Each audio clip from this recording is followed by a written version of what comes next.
전 예수님, 주님의 이름으로 평화를 빕니다. 지난 시간에 아가서에 대해서 잠깐 묵상을 했습니다. 아가서에 이어서 출애굽에 대한 단상을 좀 하고자 합니다. 여러분들 이스라엘 민족에 있어서 가장 중대한 사건이 어떤 거라고 생각이 되십니까?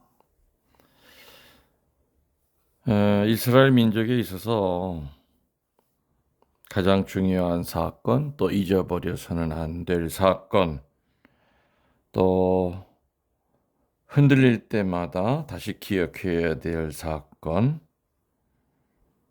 또 유신 사상이 무너져 내릴 때마다 반드시 기억해야 될 사건은 딱 한 가지입니다. 출애굽에 대한 체험이라고 할 수가 있습니다. 뭐라고 그랬습니까? 출애굽, 엑소더스죠. 에집트에서 탈출할 때의 그 체험은 이스라엘 민족의 가장 중요한 역사적인 사건이었습니다. 우리가 알다시피 이스라엘 민족은 에집트의 그 압제 밑에서 신음하고 있었죠. 노예 생활을 하고 있었습니다. 자유도 없었죠. 그리고 또 하느님을 믿을 수도 없었습니다. 너무나 박해가 심했기 때문에 그렇죠. 정말로 노예로서 가혹한 노동을 강요받고 있었던 것이 이스라엘 민족이었습니다. 그래서 하느님은 모든 이스라엘 민족을 구출하기 위해서 누구를 선택하십니까? 지도자 모세를 내세웁니다. 노예였던 그 이스라엘 민족에겐 사실 아무런 무기가 없었습니다. 아무런 힘이 없었습니다. 힘이 그 무기가 있었다면은 그렇게 노예 생활을 했었겠습니까? 이러한 이스라엘 백성을 구하기 위해서 모세는 빈손으로 왕궁에 들어가서 다만 하느님의 그 지시대로 에집트 왕에게 민족의 해방을 요구합니다. 이때 하느님은 이 모세를 돕죠. 수많은 기적을 에집트 왕에게 보이면서 드디어 탈출을 하게 됩니다. 그렇지만 에집트를 나오자마자 첫 번째 난관이 그들을 기다리고 있었습니다. 뭐겠습니까? 일단 국외 탈출을 허락한 그 에집트 왕은 이스라엘을 공격하려고 전차 600대를 이끌고 추격을 합니다. 앞에는 넘쳐 흐르는 홍해가 가로막고 있었죠. 뒤에는 전차 부대가 공격하려고 다가오고 있었습니다. 탈출했던 그 인원이 200만 명이라고 하지만 사실 노인과 어린이를 포함한 집단이었습니다. 한마디로 말만 200만 명이었지 공격해오는 에집트 전차 군단과 맞서서 싸울 수 있는 그런 힘은 없었습니다. 한마디로 죽은 목숨들이었지요. 도망을 치려 해도 도망칠 수 없었고요. 또 앞으로 나아가려 했지만은 홍해가 가로막혀 있어서 나갈 수 없는 진퇴양난에 처합니다. 공포에 떨게 된 백성은 하느님께 울부짖고 또한 모세에게 덤벼듭니다. 에집트 땅에 매장지가 없어서 우리들을 끌어내서 이 광야에서 죽게 하느냐. 에집트 사람들을 섬기는 것이 이 광야에서 죽는 것보다 낫겠다. 이렇게 투덜거립니다. 그렇지만 모세는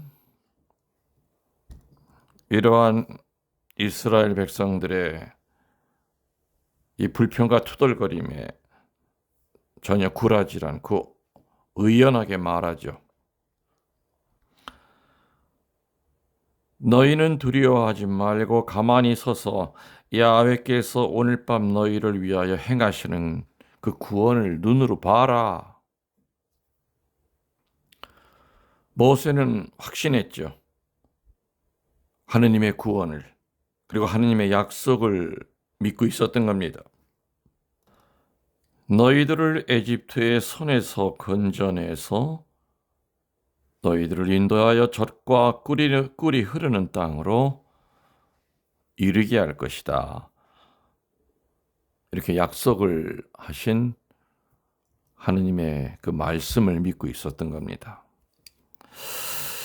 자, 근데 그렇다 해도, 그런 믿음이 있었다 하더라도 공격해오는 그 에집트군을 뒤에 두고 대체 모세는 어떻게 이 난관을 통과하려고 그렇게 자신만만하였을까?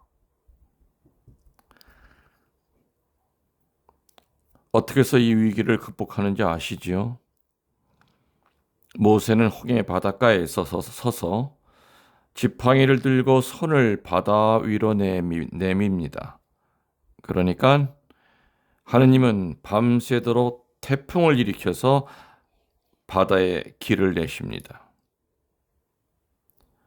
그리고 이스라엘 백성이 그 바닷길을 따라서 바다를 다 건너자 또 에집트 전차 군단도 그 바닷길을 따라서 병거를 달리게 합니다. 그렇지만 모세가 다시 손을 바다 위로 내미니까 길은 다시 바다로 변하고 에집트군은 바닷속에 수몰이 됩니다. 이처럼 확실한 하느님의 그 구원하심을 체험하면서도요, 이스라엘 백성들은 목적지에 도착하기까지 수없이 하느님을 의심합니다. 먹을 물이 없다. 왜 우리를 목말라 죽게 하느냐? 또 먹을 것이 없다. 고기가 먹고 싶다. 이렇게 원망하죠. 참 기가 막히게도 이렇게 불평할 때마다 하느님은 벌을 주시는 것이 아니라 반석에서 물이 나오게 하십니다. 그리고 하늘에서 만나를 내려서 배불리 먹게 하였고요.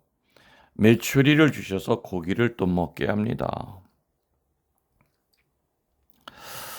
출애굽기의 이곳을 읽으면은요, 언뜻 생각나는 것은 하느님이 아무리 더 큰 기적을 보여주셔도 사람들은 너무도 빨리 잊어버리고 만다는 것입니다. 아무리 은혜를 베풀어 주시고 도와주셔도 사람들은 쉽게 잊어버리고 맙니다. 그리고 조금만 곤란한 일이 생겨도 곧 불평을 늘어놓지요.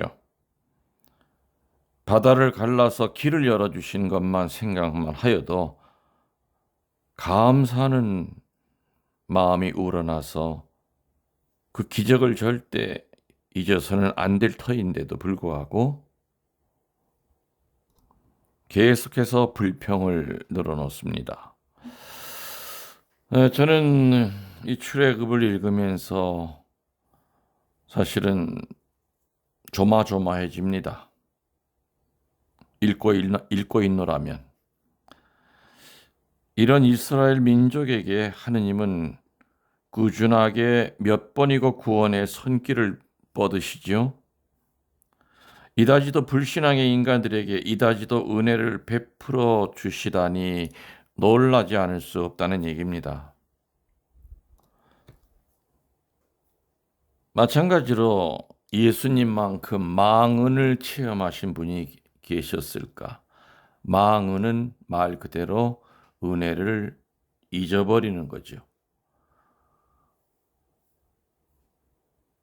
예수님이 십자가에 처했을 때, 매 맞으셨을 때, 모욕당했을 때 오병이어의 그 수혜자들은 어디가 있었던 겁니까? 3년 동안 수많은 사람을 치유시키고 구마시키고 기적을 일으켰지만 그 기적을 봤던 그 수많은 사람들은 어느 누구 하나 예수님을 옹호하고 변론하는 사람이 없었다는 겁니다. 사실 예수님 3년 동안에 기복적인 마음으로 쫓아다녔던 그들은 예수님이 기적을 일으킬 때마다 더 큰 기적, 더 자극적인 기적, 더 드라마틱한 기적, 화끈한 기적을 자꾸만 요구했던 겁니다. 그리고 그 기적의 은혜를 바로 즉시 잃어버렸던 거죠. 예수님의 그 기적의 의미를 절실히 깨달았다고 한다면 돌을 던진 그 폭도로 변하지 않았을 겁니다. 바라바를 내지고 예수님을 죽이라고 소리지지 않았을 겁니다. 그래서 예수님만큼 은혜를 배반당하신 분이 있을까? 하물며 다른 사람을 배반하기 쉬운 우리가 다른 사람에게 우리가 베풀었던 은혜를 배반했다고 해서 우리들이 분노할 자격이 과연 있을까? 저 인간이 나를 배반했다. 내 은혜를 배반했다. 그럼 나는 과연 배반하지 않고 산 적이 단 한 번도 없었던가? 이 출애굽을 몇 번이고 읽어 보노라면요. 이스라엘 백성의 그 모습은 어쩌면 그렇게 우리 인간들의 모습일까 하고 절감하게 됩니다. 그런 말이 있죠. 목전만 넘기면 뜨거움을 잊어버린다. 그런 말이 있습니다. 이 말처럼 구원받고 은혜받고 치유받았을 때는 고마워하지만 곧 잊어버리는 것이 인간이라는 겁니다. 저는 출애굽을 읽으면서 이런 질문을 여러 번 던졌습니다. 이런 불신앙의 민족을 왜 구원하셨을까? 이렇게 끝도 없이 하느님을 원망하고 불경스러운 마음을 가졌던 이스라엘 백성을 왜 구원하셨을까? 의아스럽기도 하지만 결론은 하느님은 원래 그런 분이시다라는 겁니다. 그래서 불신앙의 인간을 위해서 외아들을 주신 겁니다. 그 외아들을 십자가에 매달 만큼 인간은 죄덩어리가 되어 있었습니다. 사실 그 십자가에 달려야 하는 것은 예수 그리스도가 아니라 우리들 한 사람 한 사람들이죠. 그렇지만 하느님은 그 예수님 한 사람이 십자가에 달린 것으로 전 인류의 죄를 소멸해 주시는 것이다. 그거지요. 하느님의 외아들은 그만큼의 값어치가 있다는 얘기입니다. 아무튼 여하간 하느님의 그 관대함은 끝이 없습니다. 얼마나 관대한 하느님이십니까? 이스라엘 민족이 에집트에서 나온 그 시대에는 아직 예수 그리스도 탄생하기 전입니다. 그렇지만 하느님은 모세의 깊은 신앙을 보시고 이스라엘 민족에게 몇 번이고 구원의 손길을 베풀어 주신 겁니다. 흔히들이요, 구약의 하느님은 분노하시는 하느님, 노하시는 하느님이라고 종종 얘기를 합니다. 그렇지만 출애굽기를 읽으면은요, 하느님은 노하시는 하느님이 아니라 인내하시는 하느님이고, 그리고 참으시는 하느님이라고 하는 거, 그것이 확 들어옵니다. 아무튼 어느 쪽이든 간에 이스라엘은 하느님의 구원의 은총으로 하느님의 인도로 세워진 나라임은 확실합니다. 맞지요? 그 후 수천 년에 이르는 긴 역사 가운데 이스라엘 백성은 곤란을 당할 때마다 출애굽의 그 체험을 기억합니다. 그리고 그 출애굽의 체험을 후손들에게, 자식들에게 전달합니다. 그래서 다시 용기를 주고 분발시켰던 것이지요. 하느님을 깨달은 사람은, 하느님을 체험한 사람은 자기 자신이 어떻게 하느님에게 인도받고 있고요, 또 보호받고 있고요, 또 끊임없이 은총 안에서 살 거라고 하는 그 체험을 확신합니다. 그 체험의 크기가 중요한 것이 아니라 크건 작건 간에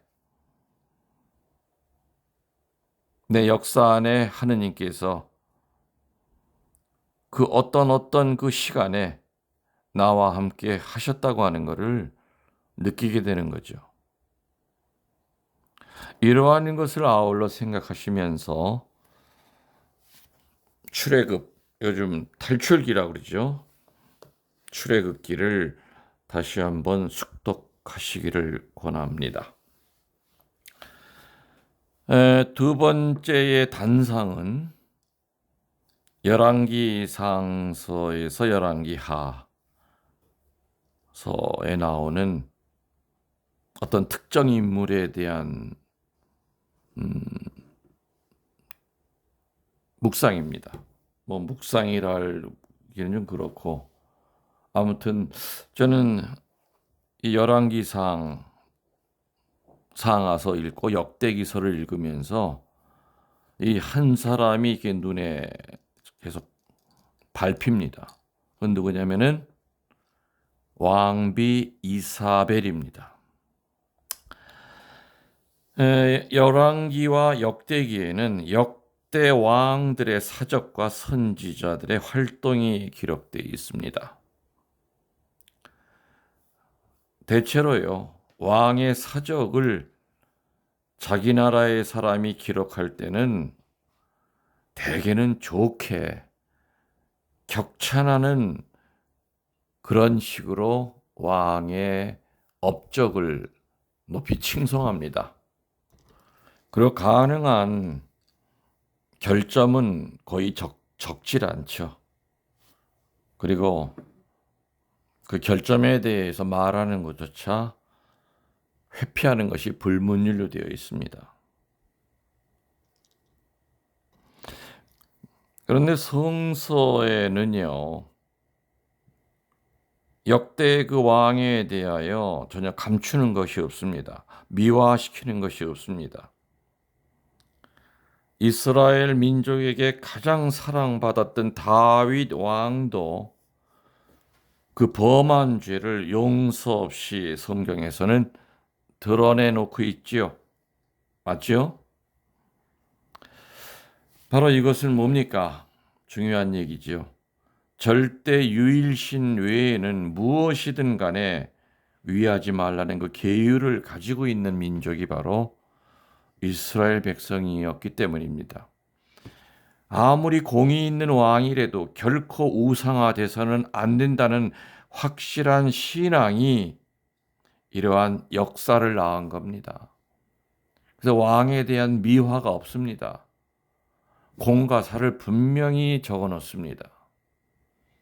사랑받았던 어떤 왕이라 하더라도 그 왕이 왕으로 있을 그 재직 시에 어떤 범죄를 저질렀거나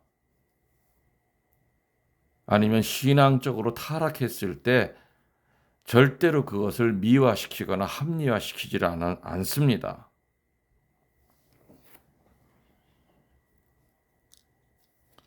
성서의 역사에는 불신앙의 왕이 어떻게 하느님의 그 은사에서 떨어져 나갔다는 사실들이 곳곳에 기록되어 있습니다.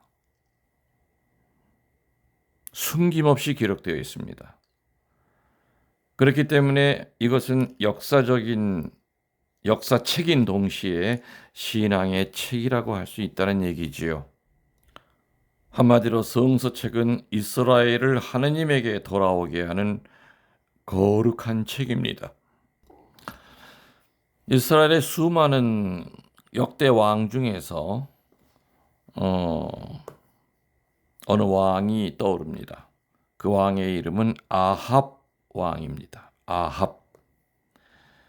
이 아합 왕에게는 악처라고 그럴까요? 악녀라고 그럴까요? 지독한 아내 이사벨이 있었습니다. 아합은 이 아내에게 충동이 되어 악한 일을 거듭거듭 범하고 맙니다. 저는 성경을 이렇게 읽으면서 아마 이스라엘 최대의 악녀 이사벨에 대해서 참 많은 생각을 하게 됩니다. 아무리 왕이 좋은 일을 하려고 해도 이 왕비를 잘못 만나면 이렇게 못된 왕으로 변합니다. 참 제가 그런 얘기 가끔 하죠. 남자도 여자를 잘 만나야 되고 여자도 남자를 잘 만나야 됩니다. 그래서 성경에 아주 못된 왕 또 못된 왕비로 아합과 이사벨이 회자가 됩니다. 이사벨은 역대의 왕비 중에서 가장 악명 높은 여인이었습니다. 악녀라는 여인은 어딘가 매력적인 곳이 있을 법도 한데 이 이사벨에게는 그런 마음 끌리는 곳이라고는 전혀 없습니다. 이사벨은 이국 왕의 딸로서 아합 왕에게 시집온 그런 처짐에도 불구하고 바알이라고 하는 우상을 부지런히 섬깁니다. 그녀는 남편 아합에게 유일하신 하느님을 버리고 우상을 숭배하도록 온갖 강요를 합니다.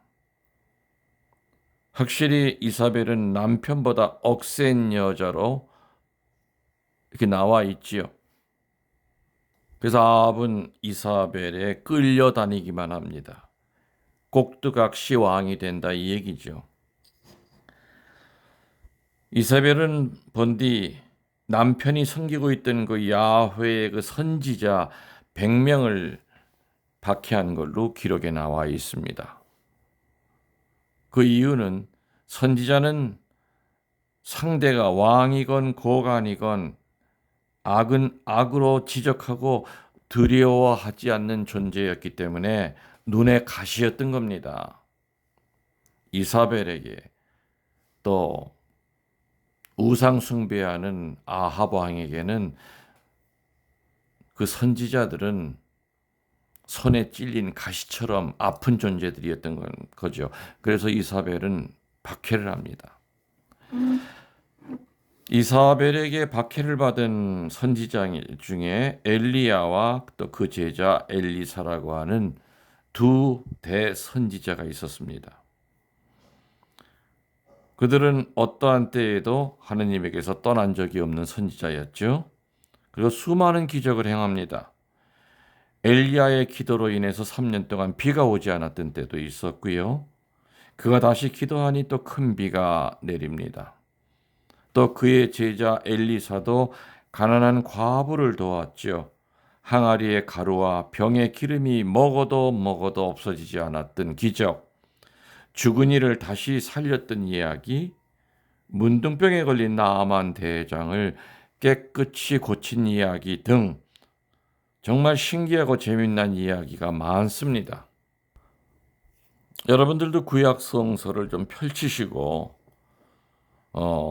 그 밖의 이야기들을 꼭 한번 읽어 주시기를 바람하지 않습니다. 자, 아합 왕 얘기를 조금 더 할까요? 근데 이 아합 왕 그 궁전 바로 옆에 나봇이라고 하는 사람이 살았는데 그 사람의 포도원이 아합 왕 궁전 바로 앞에 있었습니다. 아합은 그 포도원에 눈독을 들이고 소유자였던 나봇에게 말합니다. 네 포도원보다 더 아름다운 포도원을 줄 터이니까 네 것을 내게 주어라. 원하면 그 값을 돈으로 내가 줘도 좋다. 이렇게 얘기하죠. 그러나 나봇은 조상의 유업이기 때문에 왕에게 줄 수 없다고 거절합니다. 이스라엘의 그 내려오는 관습법에는요, 토지는 대대로 팔아서는 안 된다는 말이 있습니다. 조상의 유업을 보존하라는 그 율법이 있었습니다. 토지를 부득이 팔게 될 때에는 가까운 친척에게 매매하게 되어 있고요. 상대가 왕이라도 법을 꺾을 수는 없는 겁니다. 그래서 포도원 팔라고 하는 이 왕에 대한 그 요구는 거절이 됩니다. 또 그 거절은 나봇에게는 당연한 거로 생각이 되었죠. 그렇지만 아합 왕의 소원은 율법을 꺾으려는 아주 못되고 횡포한 요구이기도 했습니다. 율법을 부숴서라도 자기가 취하고 싶었던 겁니다. 그 땅을 갖고 싶었던 겁니다. 아합 왕은 거절당하자 화도 나고 낙담도 해서 음식도 넘기지 못하고 자리에 누워버립니다. 아마 이때까지만 하더라도 아합에게는 아직 이스라엘의 왕으로서의 양심이 좀 남아 있었을지도 모릅니다. 그렇지만 이것을 본 왕비 이사벨은 왕이여 일어나서 식사하시고 마음을 즐겁게 하소서. 내가 나봇의 포도원을 왕에게 드리겠나이다. 이렇게 당돌하게 말합니다. 사실 이사벨에게는 율법 따위는 안중에도 없었던 여자였습니다. 그에게는 오직 권력이 있을 뿐이었죠. 나봇이 하느님과 왕을 저주하였다고 거짓 증거를 대고선 돌로 쳐 죽이게 합니다. 이세벨은 하느님을 배반한 여자였습니다. 그리고 우상을 섬기는 여자였습니다. 그러면서도 진실한 신앙의 사람 나봇을 억울하게 죽입니다. 사리 사욕을 위하여서는 피도 눈물도 없는 그 못된 짓을 이사벨은 간단하게 해치울 수 있는 그런 인성의 사람이었던 겁니다. 성경에는 이사벨은 미인으로 나옵니다. 그렇지만 그 야한 화장 밑에는 악독하고 잔인한 성품이 담겨 있었습니다. 이때의 선지자 엘리야는 이렇게 얘기하죠. 왕이여 야훼의 말씀입니다. 나봇을 네가 죽이고 밭을 빼앗았지만 개들이 나봇의 피를 핥는 곳에는 내 몸의 피도 핥으리라. 이렇게 하느님이 말씀하십니다. 라고 전합니다. 이 말을 듣고 아봇은 발끈하죠. 네 놈이 나의 큰 적이고 오늘 네가 그 풍기는 냄새를 내가 드디어 맡았다. 이렇게 증오에 가득 찬 말을 합니다. 그러나 엘리야는 뭐라 그러죠? 야훼 보시기에 악을 행하였기 때문에 야훼께서 재앙을 너에게 내리고 너를 쓸어버리고 너에게 속한 남자는 다 멸할 것이다. 또 네 아내 이사벨의 시체도 개들이 성 곁에서 찢어 먹으리라. 이렇게 아주 살벌하고 무섭게 말합니다. 이러한 그 엘리야의 그 기백에 예언에 아합도 깨갱깽하면서 꼬리를 내리고 두려워합니다. 왜냐하면 아합도 알고 있었죠. 이스라엘의 역사를 잘 알고 있었던 겁니다. 그래서 아합은 자기의 모든 비행을 깨닫고 죄를 회개하고 옷을 찢고 굵은 배로 몸을 동이고 금식을 합니다. 이것을 보신 하느님은 재앙을 아들의 시대까지 연기하기로 하시죠. 또 여기서 또 저는 좀 답답했습니다. 참, 벌 주는 게 다시 또 연기가 되는구나. 회개하는 자에게 관대한 하느님의 그 마음이 다시 또 나타납니다. 한번 따끔하게 좀 벌을 주면은 그것도 큰 교육이 될 텐데, 하여튼 하느님은 회개만 하면 어떤 죄를 졌다 하더라도 회개만 하면 이렇게 용서하시는구나. 아합은 회개했지만 그의 여자 왕비 이사벨은 날로 날로 더 교만해집니다. 나중에 아합 왕이 죽고 아들 요람이 왕위에 올랐지만 이사벨은 역시 권력을 휘두릅니다. 그 결과 아합의 신하였던 예후가 요람을 배반하게 되죠. 예후와 요람은 무지하게 죽은 나봇의 포도밭에서 대결합니다. 요람은 예후가 쏜 화살에 심장이 뚫리고 죽습니다. 그리고 그 시체는 포도밭에 던져집니다. 예전에 하느님이 내리신 그 예언이 성취가 됩니다. 승리를 거둔 예후는 이세벨이 있는 성으로 쳐들어가지요. 음행과 술수에 능한 늙은 이사벨은 창에서 던져지지요. 땅에 떨어지자마자 말이 짓밟아 이사벨을 죽이죠. 그리고 예언대로 시체를 개들이 뜯어먹습니다.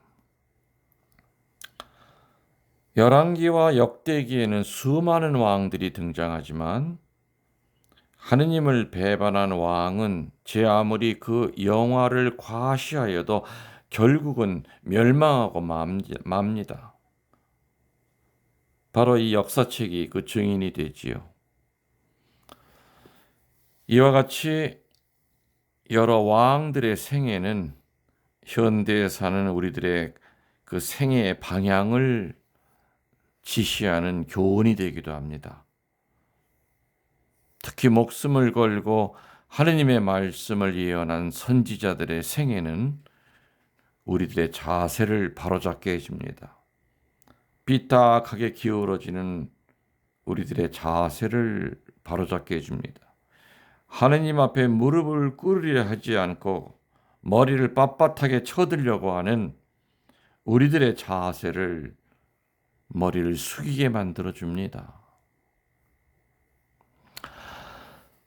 오늘 출애굽기 탈출기와 아합 왕과 이사벨에 대한 짧은 단상을 두 편을 했습니다. 이제 구약성서 마지막으로 호세아서와 말라기서를 하면은 이제 구약성서 강의는 끝이 나겠습니다.